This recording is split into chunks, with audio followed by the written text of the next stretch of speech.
लोकसभा निर्वाचन फलाफल आसी जाइछि। शासक दल संख्या 300 डेई नाहांती।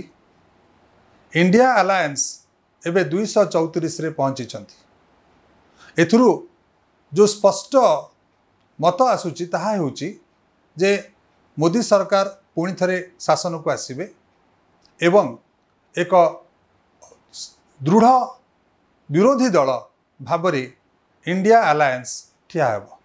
विरोधी दल एक सक्रिय भूमिका ए बाबदरे निश्चित भावरे निभेबे बोली जनता आशा करिसंती। तबे निर्वाचन आउ गोटे उपलब्धि होची जाहाकू निर्वाचन कमिशन विचार करिया दरकार। ए निर्वाचन रे 1,35,000 कोटी टंका खर्च होईची बोली अनुमान करा जायछि, जहाँ विभिन्न पत्र पत्रिका रे प्रकाश पाइछि। जदि हिसाब करा जाए प्रत्येक निर्वाचन मंडल रे केते कोटी टंका खर्च होईची, जदि एक कथा को विवेचना को निया जाए ताले साधारण लोकटिए निर्वाचन रे प्रतिद्वंदिता करि परिबो नाही। यह एक कॉर्पोरेट निर्वाचन हिसाब रे आगामी दिन रे भारतर गणतंत्र को ध्वस्त विध्वस्त करिवार डर रहिछि।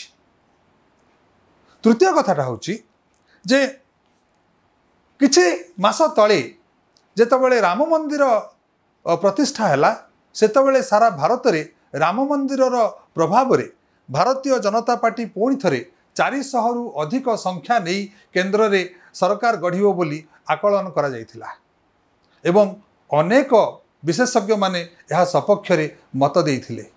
किंतु यह मध्य भूल बोली प्रमाणित होईची। उत्तर प्रदेश रे अयोध्या रे बीजेपी मध्य हारिची। उत्तर भारत रे भारतीय जनता दल व जनता पार्टी तार विशेष सफलता हासिल करि पारि नाही। आ गोटे कथा होची जो एग्जिट पोल गत प्राय 1.5 मास 2 मास धरिकी जो मंतव्य दौथिले जे मोदी सरकार जो आकलन जे से 400 पार करिवे, अधिकांश टेलीविजन संस्था एवं अधिकांश गणना करुथिबा संस्था सेफोलॉजिस्ट ऑर्गेनाइजेशंस से माने कहिसंती जे 350 रु 450 पर्यंत से माने भारतीय जनता पार्टी को संख्या देथिबा बेले जो उत्तर आमको मिली जो जनादेश मिली से देखा जाइछि जे बीजेपी एका तार संख्या गरिष्ठता को आसीपारि नाही एवं तार सहयोगी मानक सहायता रे से 291 बा 292 संख्या को आसीछि। एथिरे एग्जिट पोल जो दिन आसिला से दिन देखागला जे सेंसेक्स खूब जोर रे उछुड़ी थिला। बहुत लोक अर्थ निवेश करथिले। परे जेतेबेले फलाफल आसिला सेतेबेले सेंसेक्स कोलाप्स करथिला। तार अर्थ बोध हुए कोठी ना कोठी जो पैसा इन्वेस्टमेंट नहीं सेफोलॉजी एग्जिट पोल सहित तार कौन संपर्क अच्छी ताहाकु नहीं कि बेस अनुध्यान करा दिबा आवश्यक अच्छी। हुए तो भविष्य में किए अनुसंधान करबा पाई कि दाबी करि पारंती। पंचम कथाटी होची जे केंद्र रे जो सरकारटी वर्तमान प्रतिष्ठित होईची बा हबाकु जाउची ताहा अत्यधिक संख्या गरिष्ठता नाही एवं सेथिरे जो दुई सहयोगी दल माने अछंती विशेषकर टीडीपी और बिहार रो जेडीयू एमानकर भविष्य में आभिमुख्य कौन हम ताहा केंद्र सरकार को पतनाभिमुखी करिवो कि नहीं ताहा नहीं केतेक मनरे संशय उपजुची।